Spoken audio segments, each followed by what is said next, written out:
Good morning, everybody. It's Jason Wood from 11 O'Clock Comics, and it's Wednesday, March 29th, and that means new comic books on the shelves. So without further ado, let's jump into the 5 books that I'm most excited to pick up this week. And our first pick of the week is Bloodstained Teeth, number 10 of 10, published by Image Comics, written by Christian Ward, with art by Patrick Reynolds, and a shout out to colorist Heather Moore, who does incredible work that I think makes this book distinctive. This is the series finale of the vampire book featuring Atticus Sloane, who is a capitalist vampire who gets in trouble with the firstborns, aka the oldest vampires, because they're tired of him creating new minions just for the sake of making himself money.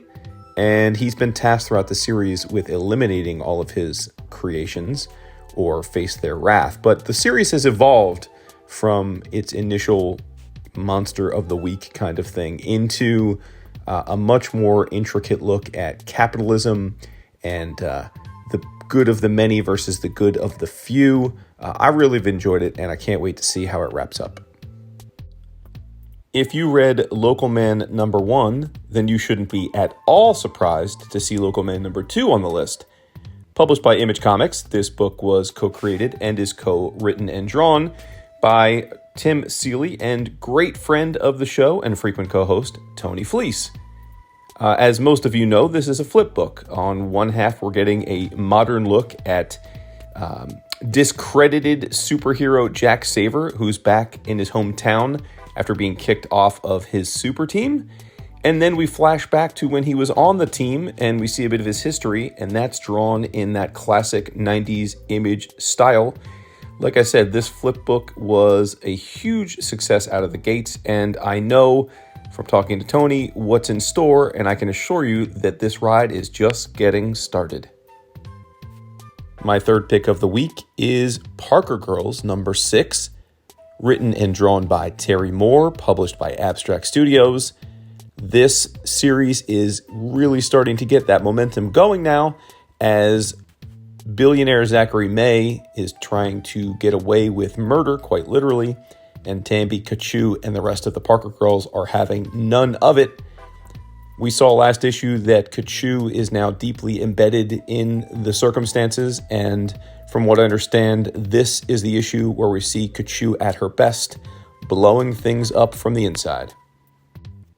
We head over to DC Comics for a new number 1 that I, and I'm sure many of you, have been desperately anticipating, and that is Unstoppable Doom Patrol, number 1 of a 6-issue limited series. Written by relative newcomer to DC Dennis Culver, with art by Chris Burnham, this gives us the latest incarnation of arguably DC's strangest superhero team. As I understand it, we've got a bit of the old in the form of Robot Man, Negative Man, and Elasto-Woman, and a bit of the new, including someone named Beast Girl. But either way, I have generally enjoyed every iteration of Doom Patrol. I think whenever you're reading a Doom Patrol comic, you have to embrace the strange. That's what makes it unique. And I think Burnham's style here is absolutely perfect, to the point where we're probably going to be sitting around wondering why he never drew a Doom Patrol comic before. Our fifth pick is Clobberin' Time, number 1 of a 5-issue limited series, published by Marvel Comics, written and drawn by creator Steve Skroce. For those who don't know Skroce's work, he generally writes and draws his own stories. The last few years, he has done Maestros and Post-Americana. His visual style is very much evocative of the Jeff Darrow or Frank Quitely school, and I think works well with the subject matter here. As you might have guessed from the cover and the title, this is Skroce's take on the classic Marvel 2-in-1 idea, which is take Thing, pair him up with another hero or collection of heroes, and have some wild adventures. In this first issue, he teams up with the Hulk, but as I understand it, we'll see the Thing partnered up with lots of other characters throughout the 5-issue run. This is another one of those jam-packed weeks where it just wouldn't be right to leave you with only 5 picks, so let's have a bonus pick. And that pick is Mr. Mammoth, a new hardcover graphic novel published by Dark Horse through the Flux House imprint. You've heard me mention that in recent months. That is Matt Kindt's new imprint over at Dark Horse. And Mr. Mammoth is the third release under Flux House. What's interesting here is that Matt writes the book, but it's drawn by a French artist named Jean-Denis Pendant. And this is a noir graphic novel that looks at the story of a very large detective. He's like 7 feet tall, and he's covered in scars. He's very good at what he does, but he's finally found a case that he is having difficulty solving.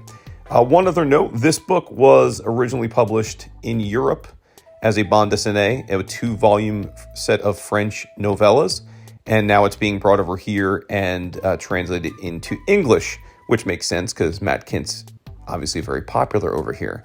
But either way, to me, Kindt rarely, if ever, goes wrong, and I think he's at his best when he's doing espionage or detective stories, so clearly this is perfect for him.